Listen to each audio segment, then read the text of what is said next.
खत्म हुआ, लेकिन सवाल बहुत सारे छोड़ के गया है ये युद्ध। और हमारा जो आज का विशेष है वो भी इसी पर है। हमारा विशेष आपके सामने कि क्या 12 दिनों का युद्ध खत्म हो गया, क्या है इसके मायने, क्या जो टारगेट था, जो मकसद था, वो हमने अचीव किया, क्या अमेरिका ने, क्या इजराइल ने उसे अचीव किया।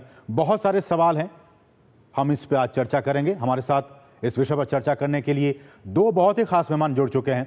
हमारे साथ हैं दिलीप सिन्हा जी, जो कि पूर्व राजनयिक रह चुके हैं। सर, आपका बहुत बहुत स्वागत। और साथ ही साथ हमारे साथ लेफ्टिनेंट जनरल संजय कुलकर्णी जी, रिटायर्ड। सर, आपका भी बहुत बहुत स्वागत, अंतर्राष्ट्रीय मामलों के जानकार। सबसे पहले संजय सर, आपके पास आना चाहूँगा। और बहुत सारे सवाल, हमने कहा कि हालांकि 12 दिनों के बाद युद्ध विराम की घोषणा हो गई, लेकिन जो मकसद अमेरिका का या इजराइल का था इस ईरान पर हमले का, क्या उस मकसद में दोनों देश कामयाब हुए? बहुत बहुत धन्यवाद असीम। सवाल ये है कि मकसद था क्योंकि ईरान बार बार अगर ये कहता है death to America, death to Israel, अगर उस हिसाब से अगर हम देखें, और उनको जो परेशानी थी वो थी न्यूक्लियराइजेशन ऑफ ईरान।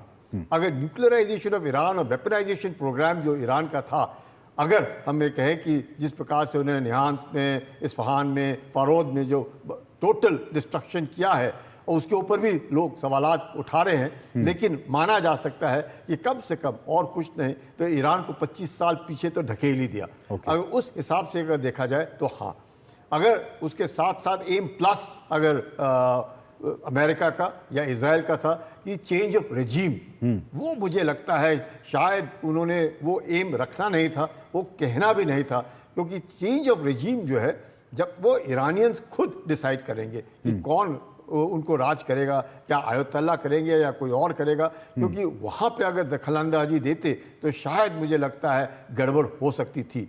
इसलिए उस संदर्भ में अगर हम देखें तो ये जो सीज फायर है, कम से कम उस एरिया में यूएसए ने ज़्यादा एक्सप्लोर करने की कोशिश नहीं की कि चलो हम चेंज ऑफ रेजीम करते हैं ना।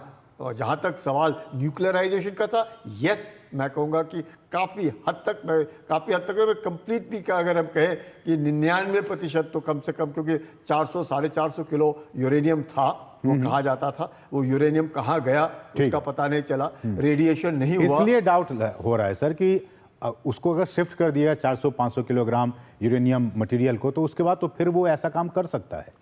कर तो सकता है, इसमें कोई शक नहीं, कर सकता है क्या, लेकिन उसके ऊपर जो पाबंदियां लगेंगी वो समान होना इतनी दिक्कत नहीं। वेपनाइजेशन का जो दिक्कत है, जरूर वो इधर उधर करेंगे, लेकिन जिस प्रकार से न्यूक्लियर डील को लेकर के बार बार बातचीत हो रही थी, ईरान के ऊपर भी अब दबाव आएगा, मुझे लगता है इतना आसान तो नहीं होगा ईरान को, बिकॉज कुछ भी कहे, कहीं ना कहीं जरूर Iran is not very innocent.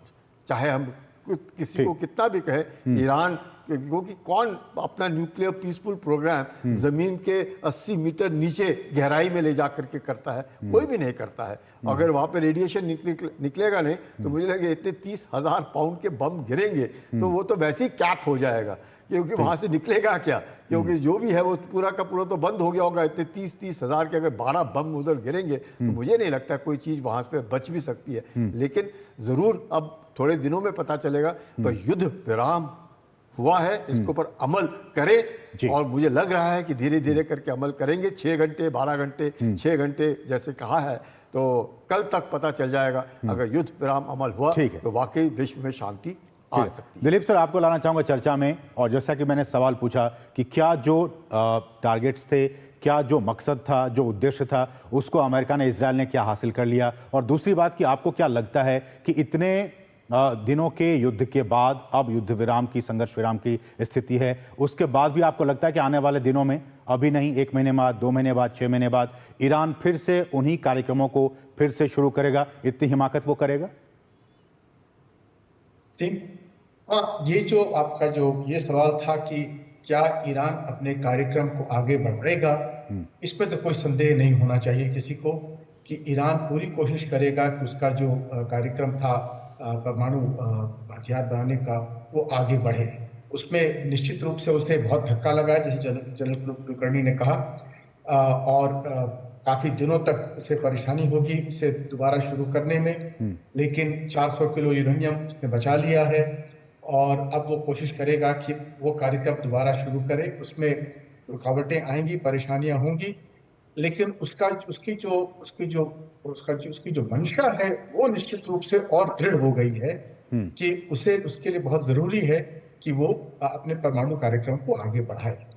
लेकिन जहां तक इजराइल के युद्ध उद्देश्य का सवाल है, उसमें मेरे ख्याल से एक बहुत बड़ा उद्देश्य ये भी था कि किसी प्रकार से अमेरिका को युद्ध में शामिल किया जाए और अमेरिका से ईरान का जो तीन जो प्रमुख संयंत्र थे न्यूक्लियर उन पर फैसिलिटीज। आक्रमण करवाया जाए, और जी। उसमें नेतन्याहू सफल रहे हैं।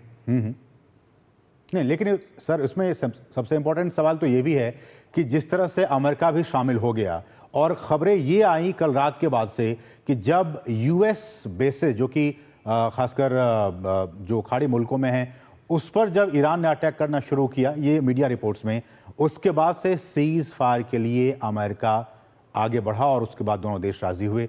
इसको कैसे देखते हैं अगर ये रिपोर्ट सही है तो? देखिए, ये तो नूरा कुश्ती थी, क्योंकि खबर निश्चित रूप से आई है कि ईरान ने पहले सूचना दे दी थी कतर को कि वो आक्रमण करने वाला है। तो कतर तैयार था उसके लिए, और ईरान के जो कुछ मिसाइल थे, मेरे ख्याल से 6 मिसाइल थे, उनको मार गिराया गया। कोई नुकसान, किसी प्रकार के नुकसान की खबर नहीं है कि अमेरिकी बेस जो कतर में है उस पर कोई नुकसान हुआ हो। और इसके बाद कतर ने हस्तक्षेप किया, और जैसा जनरल कुलकर्णी ने कहा कि इस क्षेत्र का कोई देश नहीं चाहता है कि ईरान में परमाणु बम बने या ईरान परमाणु बम बनाए। तो कतर ने उसके बाद दबाव डाला ईरान के ऊपर कि तुम अमेरिका का जो सुझाव है युद्ध विराम का, उसे स्वीकार कर लो। तो एक और नेतन्याहू पर दबाव पड़ा राष्ट्रपति ट्रंप का, और दूसरी ओर ईरान पर दबाव पड़ा कतर का, और ईरान ने भी स्वीकार किया युद्ध विराम का प्रस्ताव, और इजराइल ने भी। इसी प्रकार इन दोनों देशों के मिलने से, अमेरिका और कतर के मिलने से, ये युद्ध विराम आ पाया है। ठीक है, लेकिन संजय सर, हमने देखा कि युद्ध विराम की घोषणा के कुछ ही घंटों के बाद एक बार फिर से दोनों देश एक दूसरे पर अटैक करने शुरू कर दिए।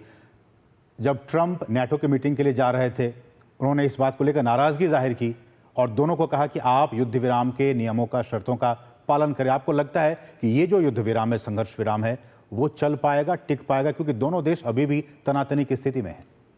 देखिए असीम, थोड़ा 24 एक घंटे देखने पड़ेंगे, पर मेरे को उम्मीद है कि ये सीज फायर काम करेगा।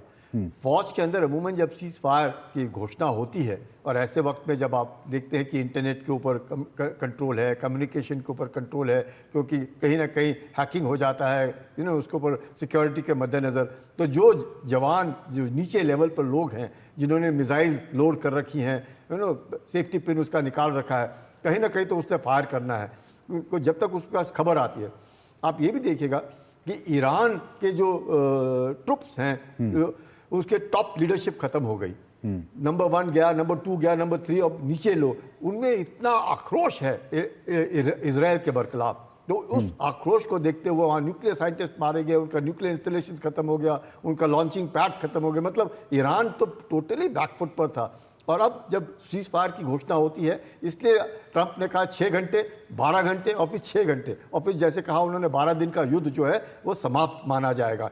तो मुझे लगता है, और वैसे ही अगर आप इजराइल देखिएगा, और बार बार इस तरह का ईरान का ये कहना या पोस्टर्स निकाल करके बताना कि ये आखिरी जो शॉट है वो हमने फायर किया, अब इजराइल भी मानने को तैयार नहीं। इजराइल भी कहेगा कि क्योंकि इजराइल के ऊपर जो बम गिर रहे हैं, एक 420 किलोमीटर लंबा देश, 135 किलोमीटर चौड़ा, उस पर कहीं पर भी बम गिरेगा तो नुकसान तो इजराइल में होगा ना। चाहे जितना भी उसका आयरन डोम हो, डेविड स्लिंग हो, एरो सिस्टम्स हो, सब कुछ है। सब कुछ होने के बावजूद भी इतने सारे उन्होंने इंटरसेप्ट भी किए होंगे, अगर 4-5 भी गिरते हैं तो हम देख रहे हैं कि हाइफा में नुकसान, टेल अवीव में नुकसान, जेरूसलम में नुकसान, तो सबके नुकसान जो इजराइल का हो रहा है, और आज भी 8 आदमी मारे गए। तो कहीं ना कहीं इजराइल को भी लगता है कि वो जो उसको बोलते हैं कि बदला लेने की जो कार्रवाई होती है वो खत्म नहीं होती। पर अब मुझे लगता है शायद आप देख रहे हैं कि चंद घंटों से तो कुछ नहीं हुआ है।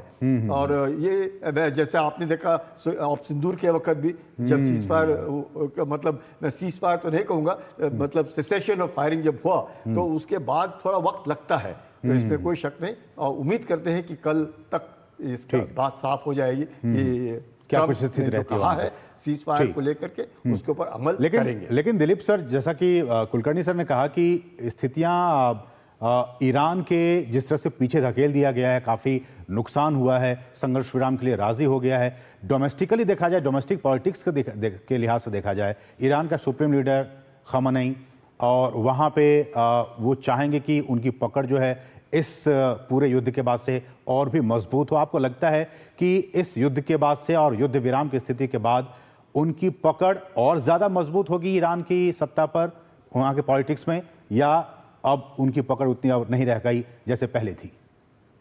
नहीं, मेरा मानना है कि इसके बाद जो वहाँ के जो रेवोल्यूशनरी गार्ड्स हैं ईरान के, उनकी शक्ति और बढ़ेगी, क्योंकि इस युद्ध के दौरान सुप्रीम लीडर तो कहीं छिपे हुए थे और वो अपने छिपे हुए स्थान से ही आदेश दे रहे थे। जो युद्ध हुआ है कर रहे हैं, ये तो रेवोल्यूशनरी गार्ड्स हैं वहाँ के, तो उनकी उनकी शक्ति बढ़ेगी इसमें। ये बात सच है कि उनके जो जो सर्वोच्च नेता जो हैं वो मारे गए हैं, लेकिन जो और जो जो जो यंगर नेता जो है वहाँ के, जो युवा नेता हैं, वो उभर कर सामने आएंगे और उनमें बदले की भावना बड़ी प्रबल होगी। तो मेरा ये मानना है कि इससे सुप्रीम लीडर का जो स्थिति है वो कमजोर होगी, लेकिन रेवोल्यूशनरी गार्ड्स और जो और काफी अन्य मजबूत जो होंगे। वहाँ के युवा नेता हैं, उनकी स्थिति और मजबूत होगी। एक आखिर में, समय की बिल्कुल कमी है, आप दोनों से छोटे छोटे में जवाब चाहूंगा। कुलकर्णी सर, आपसे रीजनल स्टेबिलिटी के लिए, सिक्योरिटी के लिए, पीस के लिए ये कदम, सीज फायर का कदम और न्यूक्लियर प्रोग्राम ना बढ़ाया ईरान, कितना जरूरी आपको लगता है? बहुत ज़रूरी है, नहीं तो पूरे विश्व आवाजाही है, स्ट्रेट ऑफ हॉर्मुज से लेकर के रेड सी से लेकर के दिक्कत आती, इसमें कोई शक नहीं। जो अभी सीज फायर हुआ है, इसके अमल करने के ऊपर मुझे लगता है विश्व में शांति होगी। Trade routes, logistic route, supply route जितने भी, क्योंकि आफ्टर ऑल विश्व का 20% ट्रेड रूट जो है वो यहीं से जाता है, तो उसको देखते हुए जरूर मुझे लगता है इसमें फायदा पूरा विश्व। दिलीप सर, आपकी प्रतिक्रिया, न सिर्फ पूरी दुनिया के लिए, वेस्ट एशिया के लिए भी कितना जरूरी है? कि ये एक युद्ध विराम है, ये एक पॉज है, एक थमा युद्ध, कोई शांति संधि नहीं हुई है इसमें। तो इसमें जो समस्याएं, जो मूलभूत समस्याएं इस क्षेत्र की हैं, वो समस्याएं अभी भी बरकरार है वहां पे, और कुछ महीनों बाद, शायद कुछ वर्ष बाद ये समस्याएं दोबारा उभर कर आएंगी और जो जो अस्थिरता है इस क्षेत्र में वो बनी रहेगी। ठीक है, तो अभी भी समस्याएं हैं, लेकिन एक ये पॉज है और हम उम्मीद कर सकते हैं आने वाले दिनों में जो स्थितियां हैं वो अनुकूल बने और पश्चिम एशिया में शांति का माहौल स्थापित हो सके। समय इतना ही है। संजय सर, आपका बहुत बहुत शुक्रिया, और दिलीप सर, आपका भी, आप दोनों ही मेहमानों का बहुत बहुत शुक्रिया हमारे साथ इस कार्यक्रम में जुड़ने के लिए और बातचीत करने के लिए।